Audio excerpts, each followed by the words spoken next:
तो आज हम बात करेंगे equation of normal line to parabola at a point. यानी अगर आपने नॉर्मल लाइन की इक्वेशन फाइंड आउट करनी है पैराबोला के किसी भी पॉइंट के ऊपर तो कैसे फाइंड आउट की जा सकती है। देखिए पहले मैं ड्रॉ करूंगा, let's say this is my parabola.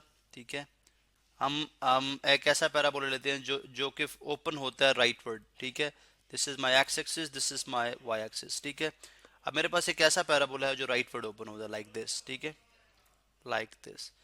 अभी मेरे पास एक ऐसा पैराबोला है जिसकी इक्वेशन अगर मैं लिखूं तो y square is equal to 4ax होगी।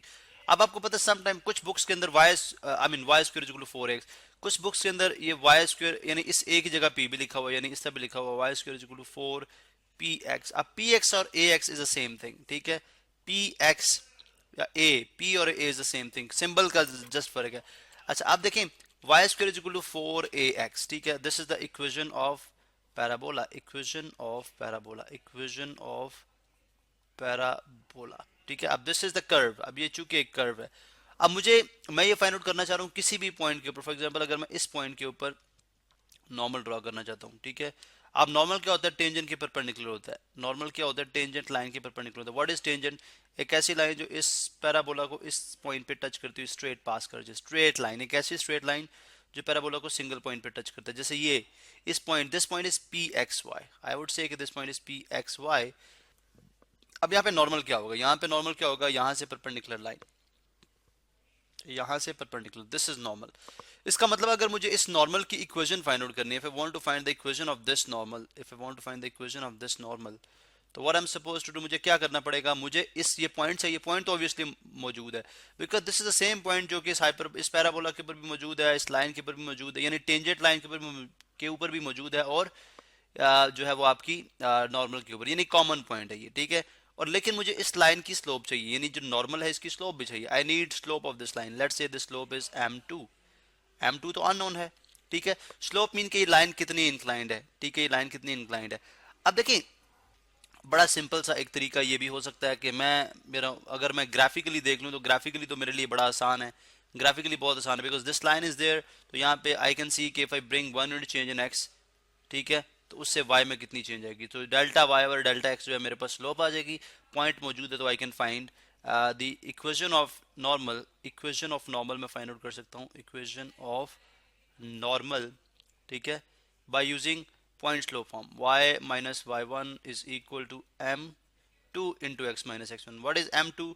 m2 is the slope of normal, यानी m2 इसकी स्लोप है। लेकिन अब लेट्स सपोज अगर ग्राफिकली हमें नहीं करना, अगर इक्वेशन की मदद से करना है, तो अब using the equation of hyperbola मैं कैसे फाइंड आउट कर सकता हूँ स्लोप ऑफ नॉर्मल। अब देखें उसके लिए सबसे पहले मुझे ये बात पता है, डेरिवेटिव के अंदर हमने बात की थी, किसी कर्व के ऊपर स्लोप फाइंड आउट करनी है किसी भी पॉइंट के ऊपर, तो आप इसके उस कर्व का फर्स्ट डेरिवेटिव ले लें। अगर मैं इसका फर्स्ट डेरिवेटिव ले लूं तो इसका मतलब क्या होगा कि मैं किसी भी पॉइंट पे, वो जनरल फॉर्म होगी जो कि slope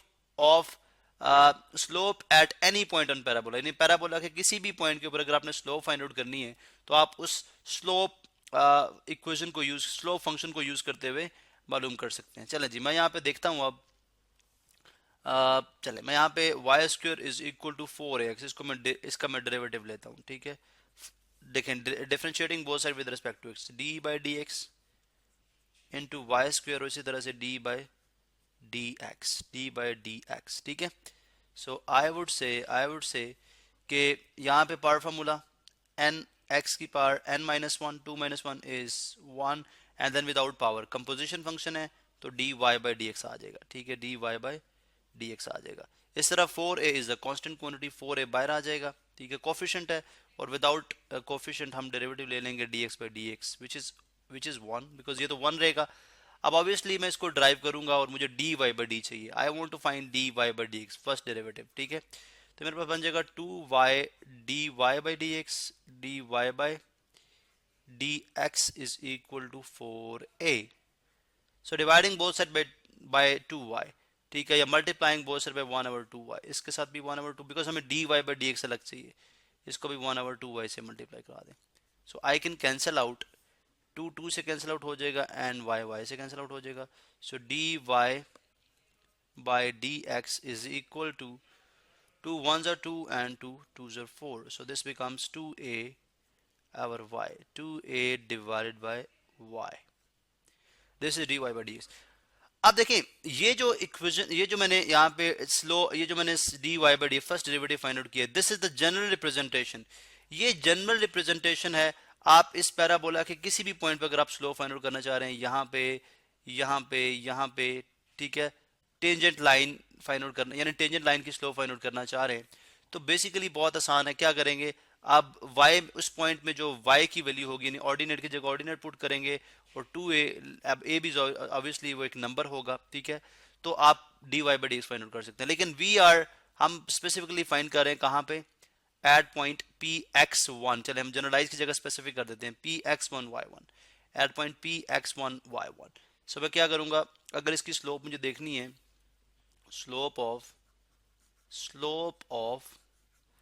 tangent, slope of tangent line at point px1 y1, तो कितनी हो जाएगी, dy by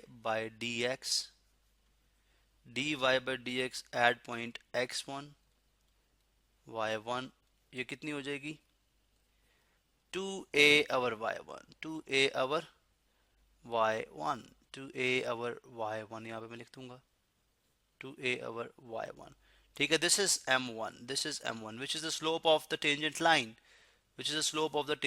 this is m1।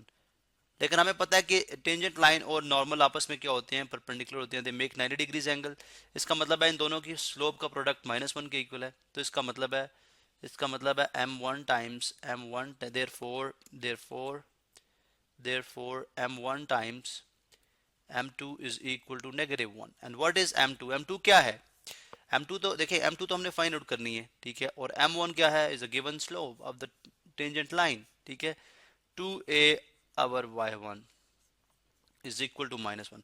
अब हमें m2 अलग करना है, तो इसको multiplicative inverse of 2a over y, यानी y1 over 2a से इधर भी मल्टीप्लाई करा दें, और y1 over 2a से इस तरफ भी मल्टीप्लाई करा दें, so this will be cancelled out, y1 से कैंसिल, तो m2 जो है वो किसके इक्वल आ जाएगा, -y1 over 2a। This is the slope of the normal. अब ये नॉर्मल लाइन की स्लोप भी आ गया, -y1 over 2a, ठीक है, देखें, this is equal to -y1 over 2a divided by 2a। अब इसको इस पॉइंट में, इस इक्वेशन में पुट करें और आप फाइंड कर सकते हैं y minus y1। अब पॉइंट में x1 y1 ही, तो y minus y1 ही रहेगा, is equal to -y1 over 2a into x minus x1। अब इसको अगर मैं सिंप्लीफाई कर लूँ, तो मेरे पास इक्वेशन ऑफ नॉर्मल आ जाएगी at any point on x, ठीक है। तो यहाँ पे मैं जस्ट एक सेपरेशन लाइन लगाता हूँ, ठीक है। सो यहाँ पे मैं इसको सिंप्लीफाई करूँगा, तो दिस विल बिकम, ये देखें, दिस बिकम्स इसको अगर आप सिंप्लीफाई, आप इस फॉर्म में भी अगर आप रहने देंगे तो इवन दैट मेक सेंस। लेकिन अगर आप y minus y1 into 2a into y minus y1 is equal to -y1 into x minus x1, ठीक है।